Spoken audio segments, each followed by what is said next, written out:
Bonjour, je vous présente Noupi. Dis bonjour Noupi. Oh, il est con lui.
Salut à toi, c'est Guillaume sur Gullit Carp Fishing. Si jamais t'as pas la ref, tu tapes Noupi Michael Youn dans YouTube et tu comprendras mieux mon introduction. J'ai le plaisir de te retrouver pour un petit 48 heures sur l'étang des Châteliers. C'est un étang privé qui est tout près de chez moi, à peine une demi-heure. Donc j'ai beaucoup entendu parler sans jamais y tremper les cannes. Et franchement, je le regrette depuis le temps puisque ça fait un peu plus de 24 heures que je suis installé maintenant et franchement j'en prends plein les yeux, que ce soit sur la beauté des poissons mais aussi sur le cadre. Franchement, si vous cherchez un privé pour pêcher en toute sécurité, ce qui est l'intérêt des privés honnêtement, mais en ayant la sensation de pratiquer une pêche de rivière et d'avoir un règlement pas trop restrictif. Alors il l'est un petit peu en termes de montage etc, on n'a pas le droit à la tresse. Les tailles d'hameçons sont réglementées, il n'y a pas le droit aux ardillons. Sorti de ça, c'est à peu près libre, on a le droit aux zodiacs, on a le droit au bateau amorceur, la pêche est vraiment libre. Et en ça, c'est vraiment top. Je me situe sur le poste 8, donc c'est sur la pointe de l'étang. L'étang forme un V en fait. Et je me situe sur la pointe sud, vraiment sur le tout dernier poste. Alors ce poste, il sera certainement intéressant à pêcher d'ici quelques semaines ou quelques mois. Une fois que les nénuphars seront totalement sortis, là pour l'instant c'est des jeunes pousses qui font à peine la hauteur d'eau, quoi. Ils doivent faire 30-40 cm, je les vois à l'écho, à peine 20 cm je pense. Donc le poste n'est pas encore optimal en termes d'exploitation, mais j'ai en face de moi des arbres, des saules qui plongent dans l'eau, c'est d'une toute beauté. Honnêtement je me crois en rivière.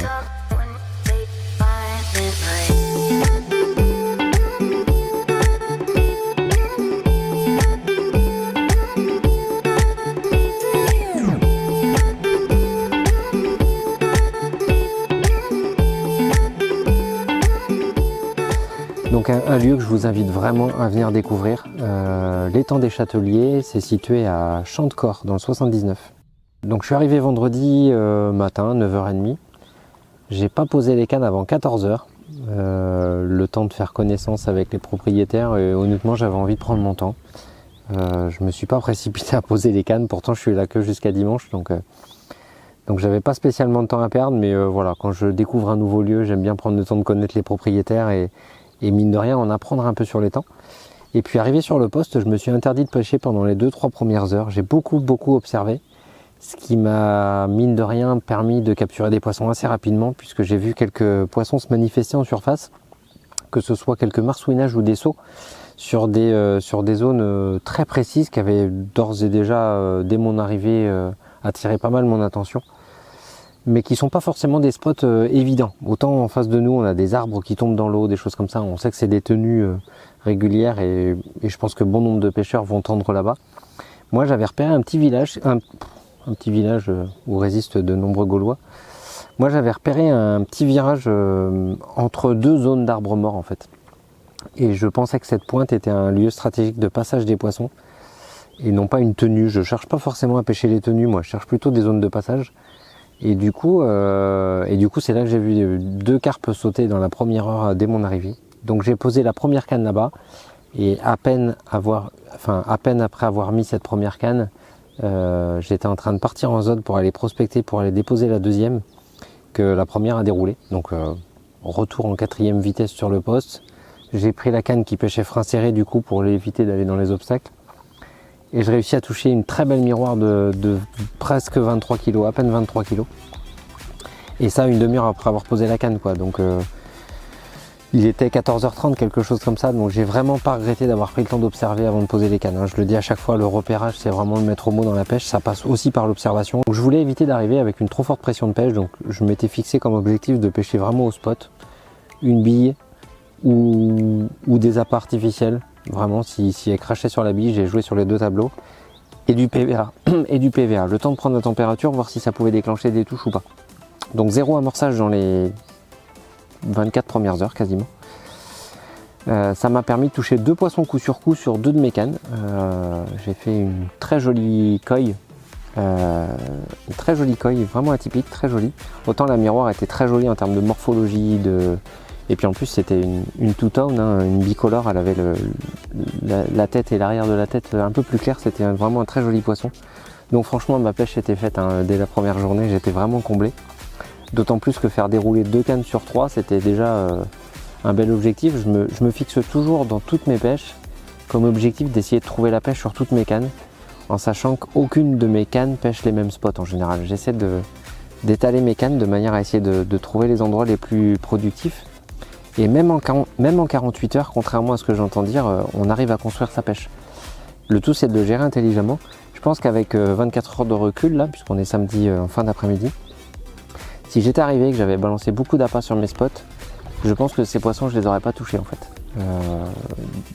Donc je suis plutôt satisfait de cette approche là. Je l'ai maintenu tout un moment, sauf que je me suis aperçu que cette nuit je n'ai touché aucun poisson, plus aucun signe d'activité, malgré quand même quelques sauts. J'avais du mal à localiser, mais probablement pas très loin.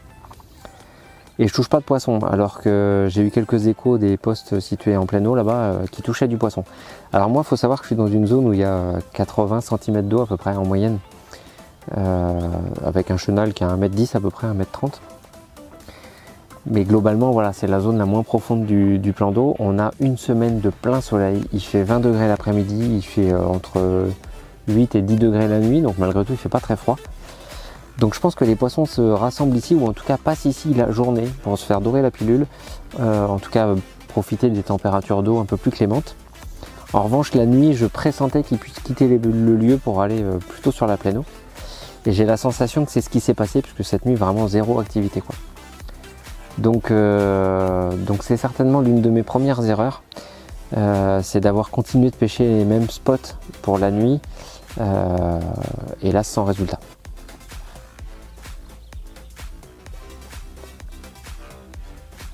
Ceci est la tête du mec qui aggrave le seum. Donc ces 2 premières touches, je les touche sur 2 montages strictement identiques et 2 approches vraiment identiques. C'est 2 faux grains de maïs en plastique en fait, tout simplement, avec un sac PVA rempli de mon petit mélange habituel, un ready bag marine, quelques micro-pelets dedans et puis une bonne cuillère à soupe de liquide thon. Le tout fermé dans un sac bien serré de manière à éviter qu'il flotte. Et 0 appât autour des cannes. C'est ce qui m'a permis de déclencher les premières touches. J'ai pas réussi à garder les poissons, c'était le risque. Quand on amorce beaucoup, si on fait rentrer les poissons et qu'ils s'alimentent, ben jackpot. Quand on amorce beaucoup mais que les poissons s'alimentent pas, on a tout faux. Quand on amorce beaucoup, alors j'entends par beaucoup à partir d'1 kilo en fait, hein, c'est pas énorme en soi, mais pour moi quand des poissons s'alimentent pas ou très très peu, c'est déjà beaucoup trop en fait 1 kilo. Et ne sachant pas si les poissons étaient en alimentation, il ne faut pas oublier quand même qu'on est fin mars. Hein. Les eaux sont encore à 9, j'ai mesuré 9 degrés et demi, 11 en surface à l'écho, 9 au thermomètre dans 50 cm d'eau. Donc elle est malgré tout pas très très chaude, elle a du mal à se réchauffer. Et puis j'ai un vent qui pousse fort dans ma baie depuis 24 heures là, ce qui pourrait sembler bénéfique, sauf que c'est un vent nord-est qui lui est plutôt froid. Et pour le coup, je suis pas sûr que ce soit très bien, ça doit brasser les couches d'eau et en fait ce qui pourrait être bénéfique grâce au soleil, je pense que ça perd tout son intérêt à cause du vent. Donc j'ai pas insisté sur cette approche-là. J'ai sorti la canne en fin de matinée. Dès le lever du jour, puisque je pensais que les poissons allaient re-rentrer dans la baie dès ce matin, dès 6h30 ce matin, j'ai replacé toutes mes cannes propres au même endroit, sauf cette canne-là, que j'ai décidé d'aller mettre un peu plus côté plein eau là-bas, pour essayer d'intercepter les poissons un peu plus tôt ce matin lors de leur passage. Et à ma grande surprise, j'ai pas intercepté ce premier poisson ce matin, mais en milieu d'après-midi seulement. J'ai vraiment aucun signe d'activité de la journée. La première déroule se fait sur cette canne de droite, donc ça y est, je suis pleinement satisfait puisque mes 3 cannes ont déroulé.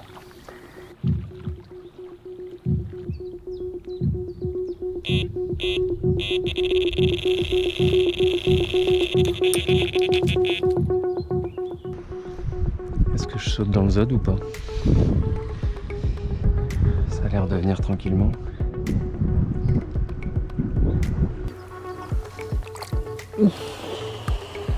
Elle est pas chaude. Elle me paraissait beaucoup plus chaude hier avec les waders.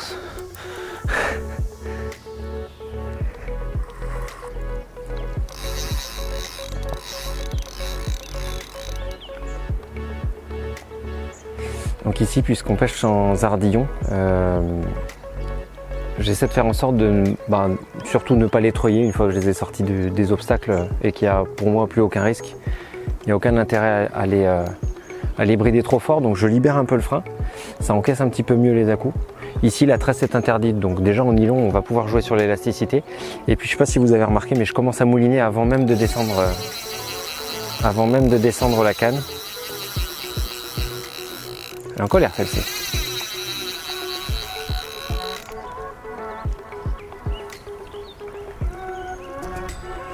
J'ai fait une jolie miroir, j'ai fait une très belle coille.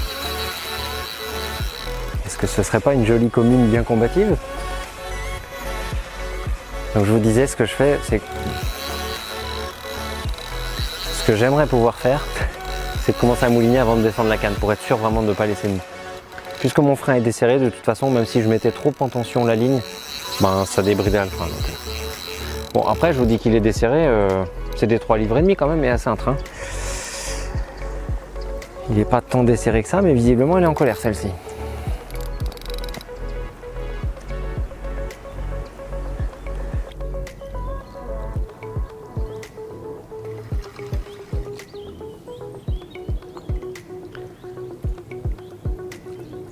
L'erreur que je vois certains débutants faire aussi, c'est de lever trop la canne quand elle arrive au bord comme ça. Gardez à l'esprit que si vous voulez jouer un maximum sur l'élasticité de la canne, il faut absolument que la canne soit à la perpendiculaire de votre fil en fait. Donc ça veut dire qu'on se retrouve avec une canne très très basse effectivement en fin de combat. Mais si je la gardais très haute, j'aurais plus l'élasticité de la canne pour venir combattre et c'est le fil et le bas de ligne en l'occurrence qui encaisserait tous les rushs du poisson et c'est en général à ce moment-là qu'on les décroche. On dit toujours, c'est une commune, on dit toujours c'est pas de bol, j'ai décroché au pied de l'épuisette. En général la raison elle est là, tout simplement. Au-delà du fait que parfois on soit un peu pressé aussi de la voir au fond du filet. Ça n'a pas l'air très très gros. Elle est courte mais trapue.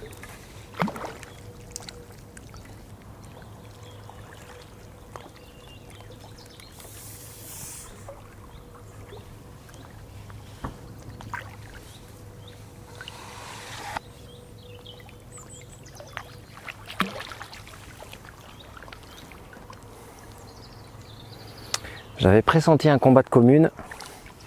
La boucle est bouclée mes amis. Super. Une boule. Une boule. Eh ben elle est pas longue, mais je peux vous assurer qu'elle est large. My God.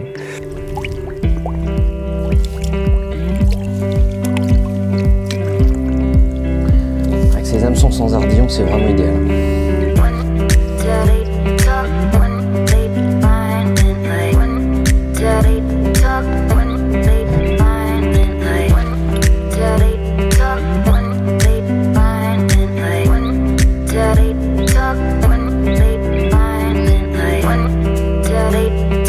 One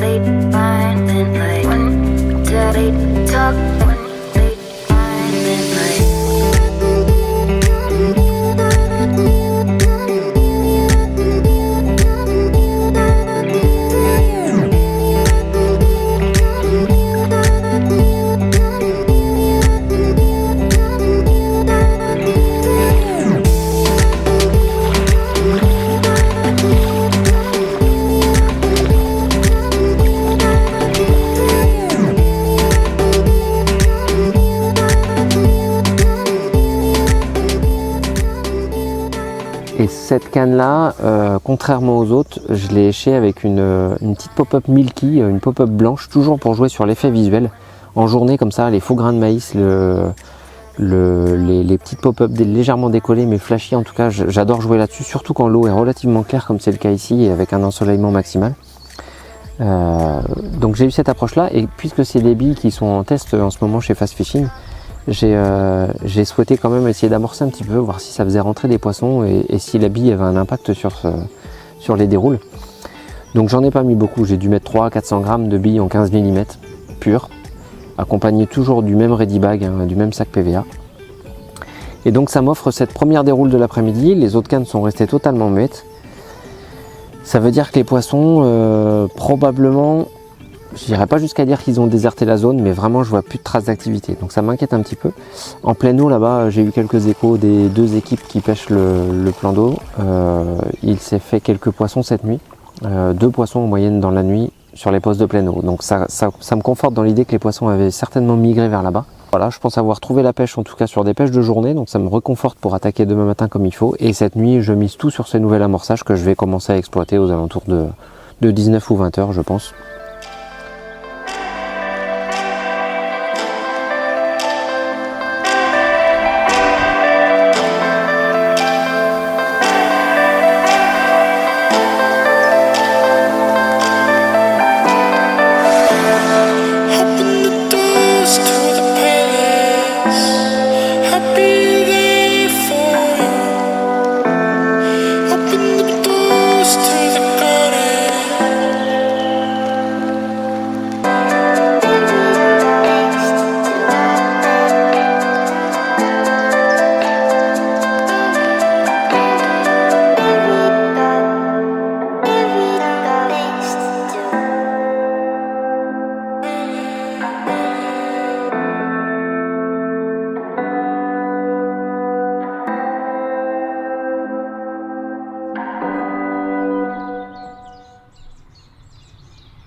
Tiens, une petite astuce tout con les gars, j'utilise ça comme lumière LED dans la tente. Il y a un détecteur de mouvement, ce qui fait qu'à chaque fois qu'on rentre et qu'on sort de la tente, ça s'allume automatiquement et ça s'éteint au bout de 15 secondes. Et le côté super pratique, parce que c'est aimanté, c'est que la nuit, je le place sous le beddshare ici. Comme ça, au moindre départ, dès que je pose le pied par terre, en fait, ça éclaire la sortie de la tente avec mes chaussures et la frontale. Comme ça, vous n'avez plus d'excuses de sortir en chaussettes, les mecs.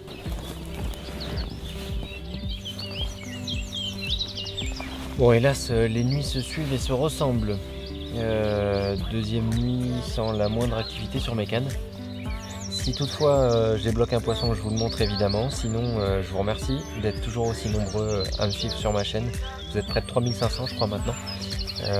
N'hésitez pas à vous abonner, surtout plein de belles vidéos arrivent. Dans 2 semaines, je me rends sur un petit étang privé à nouveau.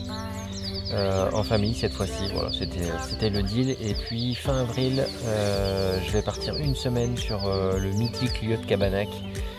Une semaine avec Patrick et son bateau cabine qui va me faire découvrir un lieu que lui maîtrise plutôt bien et connaît très bien pour participer au trophée depuis de nombreuses années maintenant. Je connais absolument pas Cabanac, donc j'ai vraiment hâte d'aller plier du blanc là-bas sur ces communes qui honnêtement me laissent rêveur. Donc surtout pour ne rien louper, abonnez-vous, un petit like, n'hésitez pas à commenter, ça m'aidera à diffuser cette vidéo à plus grande échelle. Et puis n'hésitez pas à partager aussi. Si le contenu vous plaît, je vous donne rendez-vous très bientôt pour une nouvelle vidéo. C'est toujours un plaisir de vous retrouver et d'échanger avec vous sur des sujets qui me passionnent. À très bientôt.